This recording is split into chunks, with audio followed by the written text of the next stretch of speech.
Hey there, planners. Today I'm going to spend some time getting my Hobonichi Weeks, which was my on-the-go planner, ready for the month ahead. So go grab your planners and let's get planning.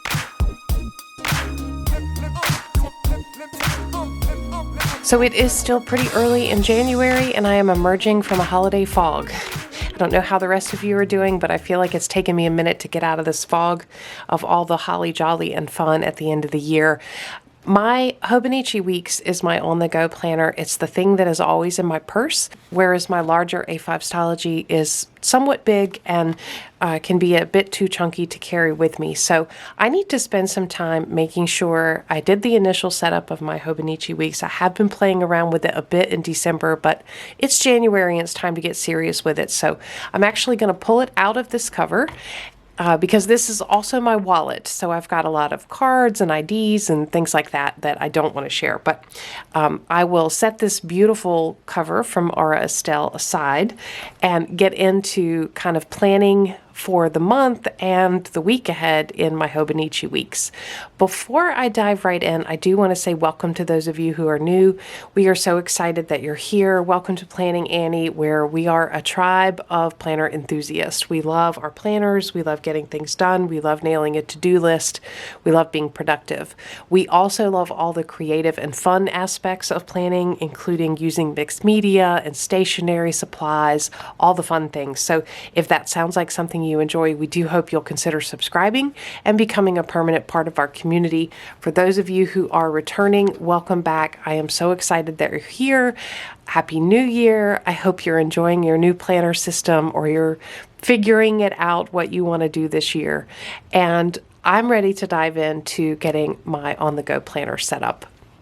If you missed it, I do have a full setup of this planner, so I will have that and a few other videos listed down below for you to watch next if you're interested in learning more about this and my system.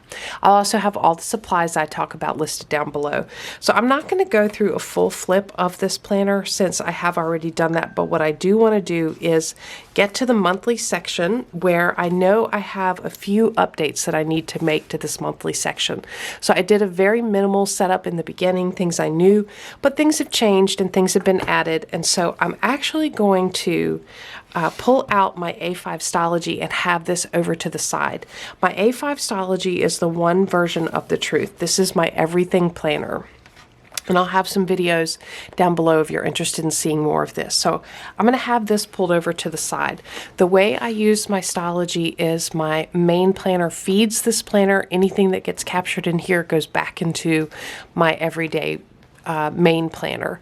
This is just my on-the-go reference information for when I am commuting to work or running into the doctor's office, you know, things like that, shopping lists, things like that. This is what I use on the go to make sure I know what's going on without having to carry around a big bulky planner. So I've got my monthly calendar open over here. I'm going to spend a few minutes updating what is here on this calendar. Now you'll see I have some very minimal decor, but I do have some little tiny stickers that I like to use in here just to help me, you know, draw my attention and my eye to things. I'll show you that I have these icon stickers, many of which I made. And I have a whole video about how I made these icon stickers for different things that I just find myself doing over and over again. These stickers can be pretty pricey at planner shops. And for example, when you have as much volleyball going on in your life as I do, buying that many volleyball stickers just seems a bit insane. So I figured out how to make them myself using Canva and my Cricut, and I will have that video down below. I also did purchase some of the tiny icon stickers from Sweet Freckled Designs. These are absolutely adorable. I think these are so cute, and I love to use these too. So I do have a combination, but I keep it pretty minimal in this planner. Okay, let me go ahead and populate what I know is going on in this month in addition to what's already here. All right, so I have updated this, got everything in there that I think is going on this month. It might change, but I've got most of the things. And again, this is a at a glance view. I also included a very high level view of my goals for the month down here, just for reference purposes. And then I also included a place to capture any symptoms if I'm out on the go. I am using a symptom tracker in my main planner, and I want to be able to capture anything I'm feeling and move it back over into my main planner. So that is my very simplistic on-the-go view of the month. Now I'm going to flip over to the weekly page and kind of transfer what I think I need on the go for the week. So even though this is a very functional on-the-go planner, I do like to do just a small bit of decoration, because the decoration is what keeps me engaged with the planner.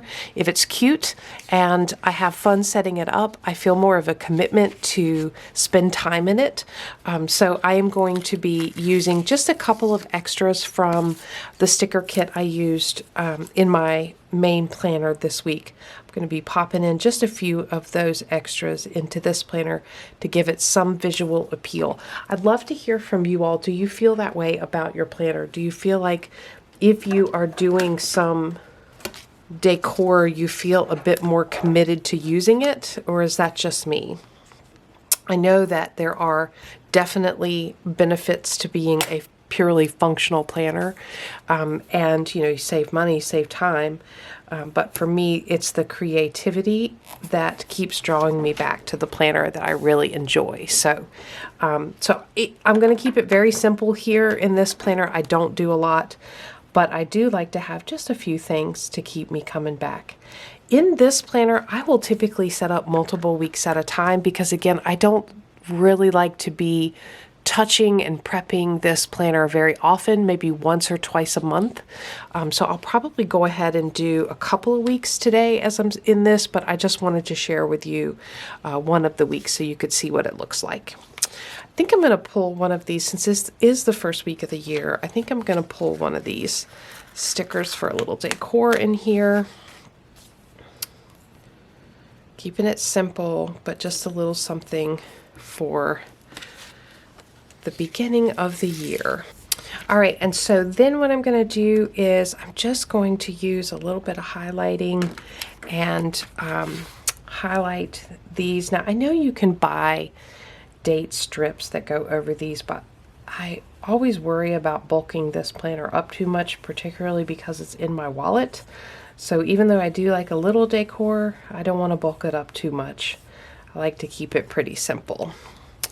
And then now what I'm going to do is go through, I might pull a few stickers of my little icon stickers as I need, and I'm going to go through and just plug in the things that I know are going on this week and things that I would want to have with me on the go.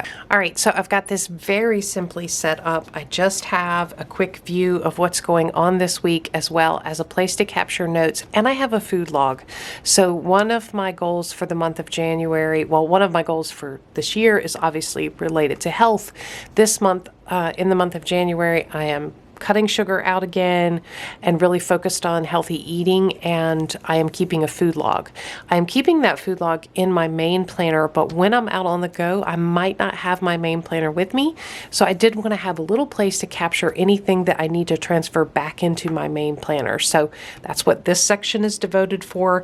I've got a place for notes, anything else I need to jot down while I'm out and about, and make sure that gets back into my main planner. So very simple setup. Just a quick view of what's going on. I can always add things in as they come in, but I will always make sure they end up back in my main planner. So I hope that you enjoy seeing how I set up and use the Hobonichi Weeks, my on-the-go planner. It is a great complement to my my A5 Stology, and I'm really going to enjoy using it this year. It is functional, but of course I do include a little bit of decoration to keep me coming back to it. If you enjoyed the video, give me a thumbs up, subscribe to Planning Annie for more content like this, and as always, thanks for planning with me.